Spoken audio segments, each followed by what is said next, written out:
previously during the investigation. And if nothing else, there's already 1,000,001 other different gimmicky pinball games out there. In fact, I think there was a Gundam one on the Game Boy Color I should really look into. Super Robot Pinball!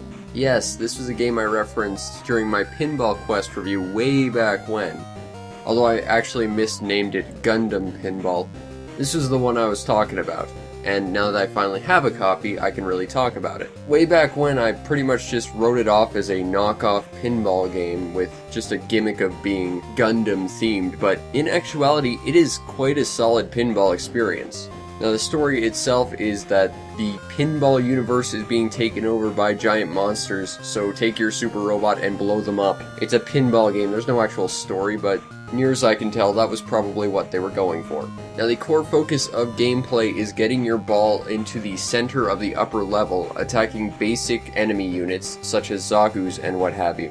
Destroy enough of them, and you summon a big boss monster.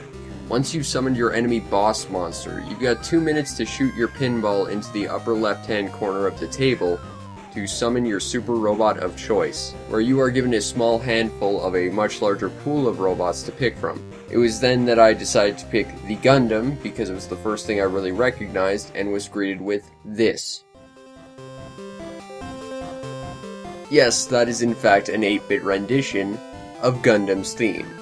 And it was from then on that I realized this was not just a pretty solid pinball game. This is a must-have, completely kick-ass pinball game. Once you have your super robot of choice, you need to shoot your ball into the upper right-hand ramp to land in the boss table. While on the boss table, you need to attack the boss with your pinball. If you manage to circle around the left hand of the table, you raise your super robot's spirit, although I think that just affects dodge rate.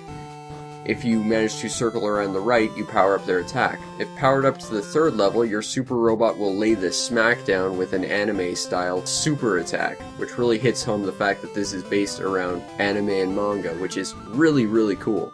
If your super robot's health diminishes, instead of taking out your opponent, you can retreat back to the basic table and reselect a new model to go after your opponent. Thanks for mopping up the mess, Ava Unit 1. And that's really the core concept. Basically, you just go around attacking smaller enemies, trying to summon a larger boss, and then take out the larger boss. Occasionally you'll get slot machine power-ups, as well as additional missions, which aren't really told to you. I assume that was maybe something mentioned in the manual, though I'm not really sure because it's in Japanese. And that's really it.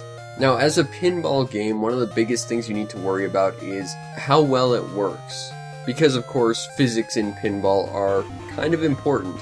And while I don't think that the physics here are all that realistic, it's very easy to learn the table. Essentially, after about 5 or 6 minutes, you can kind of figure out exactly where on your flippers you need to hit the ball in order to summon your super robot, or go fight the boss, or go attack the regular enemies, or whatever. And because of that, it's really easy to learn the levels, simply because the physics are relatively consistent, and the overall table design is really intuitive. Unfortunately, there is only one table, which a lot of people will turn their nose up at, but the fact is, it's a fun, well-made table, and it is really just an enjoyable pinball experience. The presentation to this game is excellent. You've got tons of recognizable robots as well as monsters. You have something like 50 or so giant enemy boss monsters to attack, and 41 selectable super robots. And a lot of them are really iconic, stuff like the Hyaku Shiki, which does in fact have the Mega Launcher, the Gundam, the Mazinger Z, the Ava Unit 1,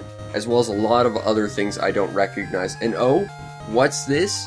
Front and center of the box? Is that the most beautifully designed giant robot of all time? I think it is, because that is the TV version of the Wing Gundam. And yes, when you select it, you do get an 8-bit rendition of Just Communication. And it is awesome. Not Rhythm of Motion, I'm a little bit upset about that, but overall, it's still a kick-ass experience. The only thing I don't like about the visual design is it does try to go for that super deformed chibi look, and some of the robots and monsters it doesn't really lend itself well to. Like the Psycho Gundam just looks kinda crushed and weird. In fact, it took me a couple minutes to even recognize what it was supposed to be. The audio presentation, in case you haven't heard at this point, is kick-ass. Pretty much every Super Robot theme you want in this game is in this game, and it represents pretty much every robot from that series. The only song in this game that really didn't make a lot of sense to me was the one for Zeta Gundam, because I couldn't figure out what song it was trying to be.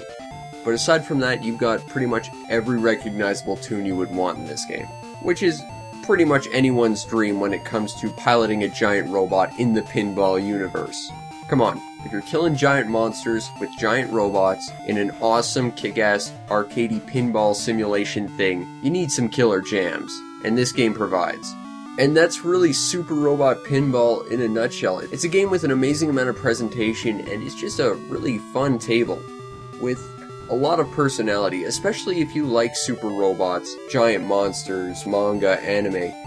If you like your Game Boy Color, if you like pinball games, if you like video pinball games, this game is excellent, and you should pick it up without hesitation.